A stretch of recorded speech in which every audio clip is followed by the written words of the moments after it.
It's Tuesday, November 18th. It's the Automotive State of the Union. Kyle Mountsier is in Palm Beach at MRC. We're about to be wheels up for LA, and there's a lot more to talk about than just that. Kyle, did you ever think you were going from sunshine on the East Coast to rain in Southern California?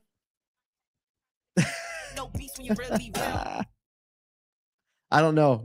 Nathan, are you hearing his audio? No, I think he muted himself somewhere. I think you're muted somewhere. No, it's in StreamYard. It's in StreamYard. It's a Kyle, StreamYard. it's in StreamYard. We'll do that. I mean, he was We'll so animated. I should have just started. Blame it on Cloudflare this morning. I love that shout. So, you hear me? We're good. Yeah, Cloudflare is down today, and all of us on the More Than Cars team are texting Kyle. Kyle, can you fix it? Because he always fixes it. I'm telling you what. So we're back up. It's ready to go. The sun's shining here. We're still happy. It's wonderful. The day's been amazing. I have one story, and it's like I'm gonna lean in. So we're gonna slow down just for a minute. Okay.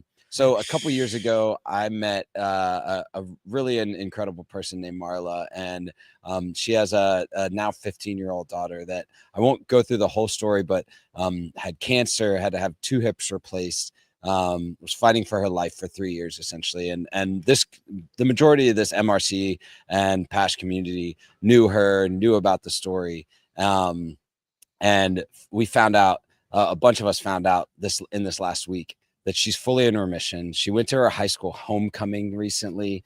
Crazy stuff. But this is why, like, did you cry when you found out? Oh, bro, I've been so sideways all weekend. It's fine. Just we'll keep moving, okay?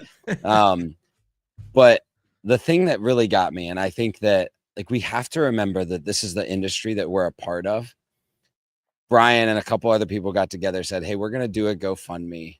And I hope Marla doesn't, because I want Brian to be able to share her, but I don't think she listens to the pod. If you do, act surprised when Brian tells you, but she's not here today, and put together a GoFundMe that in less than 20 minutes raised more money than you can possibly even imagine for this young girl to celebrate her life. And there's not many rooms in the world, in business, that you can walk into, have no clue what you're going to walk into, hear a story, be so deeply connected to a person that is in your industry that so many people are willing to just go, yep, I'm going to make sure that person sees beauty in a different way today. Come on. And this is an industry that we see that over and over and over. And I got to see a display of that this morning. So I just want to, again, say how grateful I am to be in Florida,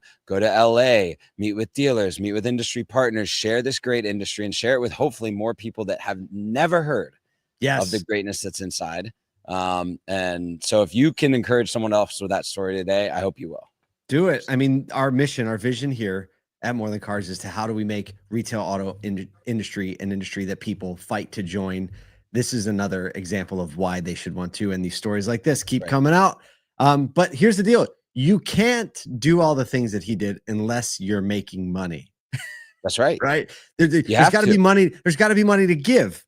Right. And which is why the balance of how do we make dealers better at what they do? And then how do we make dealers better and more encouraged and more inspired to give that away and sow it into the community. One of the ways we're doing that here is through having these educational webinars. We have our next one coming up tomorrow.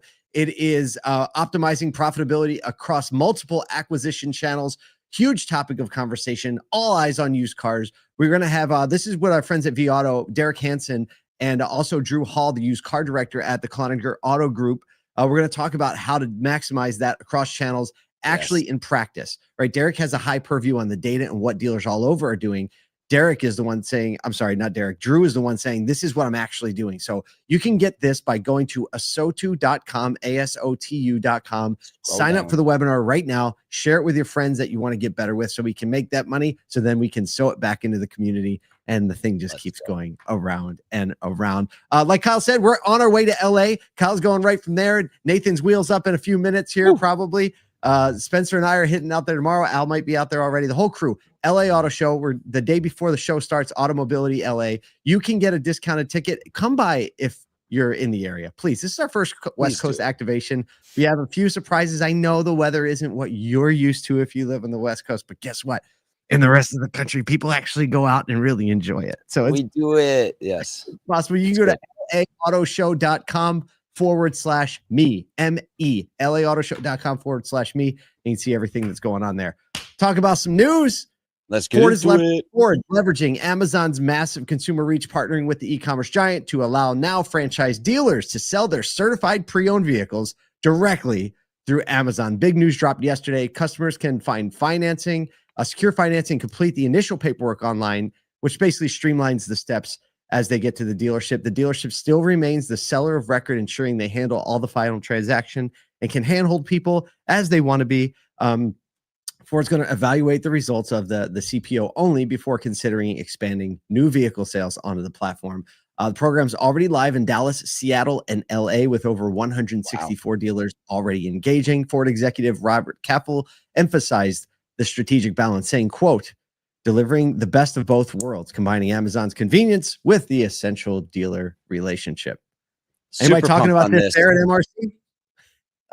Not a lot of talking about Amazon, interestingly enough. Like I've only heard it once or twice, but kind of passing conversations. I think everybody's just like, yeah, as soon as I can do it, I'm going to. It's a great third-party provider that allows the customer to get further down the journey. I'm surprised that more manufacturers haven't leaned in. The fact that Ford is starting with CPOs is great, but like, just go all out. You got an opportunity for more people to see your inventory, interact with your dealers. Obviously, there's going to be a demand from the customer on what that experience is. So I think that's the reason why people are slow playing it and trying to figure out how's the consumer actually react to the entirety of the process, and can our dealers handle the consumer expectation. But the team at Amazon Autos is committed to the dealer as the network that produces the delivery and the final contact. So I think this is going to be a win-win all around. Kudos to Ford for getting 160 dealers on to test it out. I can't wait to see the data. There you go. Well, let's keep moving. Hyundai doubling down on this rugged SUV trend at the LA Auto Show, where we will be teasing they're calling it the Crater concept, an extreme off-road show vehicle that aggressively amplifies the popular XRT trim line. Basically, it's a boxy, high-riding SUV.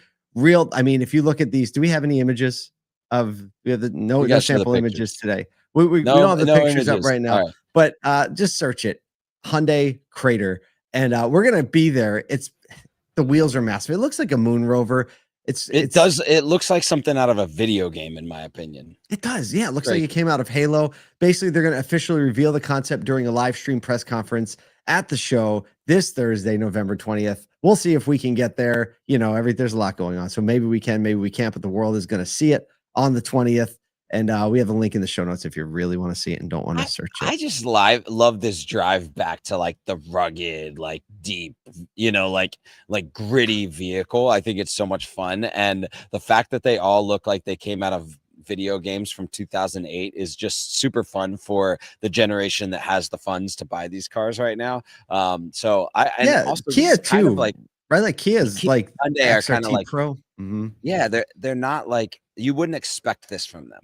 Right? No, you wouldn't. But when we were in Kazakhstan looking at a lot of these Chinese brands, there was a surprise. I was surprised at the level of ruggedness that they had in a lot of these vehicles. Right. Even some of the brands like the tank one that we drove, but a lot of the different vehicles had this rugged built out. I mean, who kind of started that trend? Probably Toyota, right? With the 4Runner, the Land Cruiser, and all of that. Yeah. But Subaru picked up on it, and now it's part of the common thing. So even if you live in like the city, right, you want to feel rugged. I say that there's two types of truck buyers: guys who are rugged and guys who want to feel rugged. Right. That's and regardless of which one you are, like now you can do it. All right. This last story is basically a follow-up on a story we covered probably 6 to 9 months ago. Right. And now it's actually reality. Then it was a concept. Netflix is betting that the future of retail is experiential. It finally opened its first 100,000 square foot Netflix house, setting a new benchmark for brand activation and customer engagement. It's in the best city to open it in, which is Philly. Oh, wow. It's converting a former Lord & Taylor anchor store. We know there's a lot of those that are empty around the country, demonstrating highly creative use for a large vacant mall space. Initial press reviews are overwhelmingly positive. critics comparing the staff's training and execution to Disney and Universal. Basically, it's a high-low structure. So free exploration, you go through the space, driving traffic, while paid premium immersive experience between $15 and $39 are key revenue drivers. Basically, they have a super tricked out theater where you can premiere. They're going to premiere Netflix shows. There's mini golf. There's show-based experiences where you can go through and play and like do these different things where you get scared or surprised and find little things. Obviously, there's tons of merch to buy. And one of my favorite things, I don't think we have a picture of it, is that all the merch in the front, it's Netflix, but it has a PHL for Philly in the middle of it. So it's PHLIX, and it's in Kelly Green, of course, because we know we love our Kelly Green in Philly. That's really smart. I mean, the brand play here is so genius. I think the bullet that I want to lean in on is that press reviews are saying that critics are comparing the staff's training and execution to Disney and Universal staffers. You can build the most beautiful thing. You can put glass in the front. You can put experiential stuff. But if the experience with the people is lackluster, all that pretty stuff will find people not coming back. And we've seen businesses over time, even like, you think about like your regular amusement parks and their decline in activity over time because they don't focus on training their people like a Disney employee, like a Universal employee, like someone that is part of the experience. That's the problem. And I think like as retailers, as people that we want people to come to our spaces. We have to not just think about what is the space that we're building, but who are the people and how are we training them to engage in that space as not just giving people the experience, but being a part of the experience. The words people say and how they treat your customers is something that takes $0 investment in infrastructure. Right. It just takes intentionality. And that's something that everyone across the country, I don't care if you have the oldest, most busted showroom out there, you can make a massive difference in how people are treated when they walk in the building. And that will overshoot anything that you did or didn't do with your facility. I'm fully convinced of that. All right, we're on the run. Kyle's going back in MRC. We're getting here prepped, the wheels up to LA. Thank you to our friends Kirby and Cars Commerce for making it all possible this trip. We will see you here bright and early tomorrow morning.